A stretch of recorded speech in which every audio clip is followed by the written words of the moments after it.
I agree with that, but ISI is like all other intelligence services, whether it's the Australian service or the American service. You're not in the business to help other people.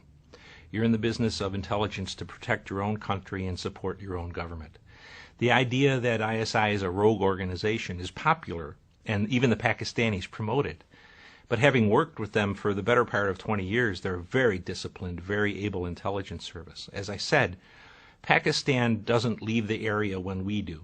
They have to stay there and try to stabilize things in their own country.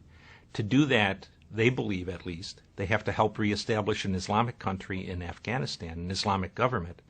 So Afghanistan, if it looks to expand, will look north to Central Asia and not into Pakistan, which in turn allows the Pakistanis to move better than 100,000 troops off of the eastern border back to their western border off the western border rather, back to the eastern border against India, which, whether we like it or believe it or not, they think is their main enemy. So I really find the situation in Afghanistan largely of our own making. And the Pakistanis will support an Islamic government in Kabul because that's their best interest. We have created a mess. They have to sort it out now.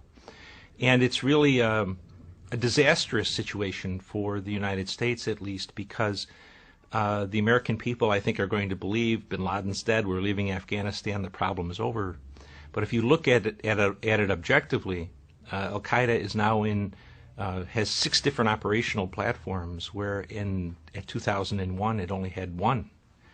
And so we're much worse off. And we've also demonstrated to the Islamists that we are not,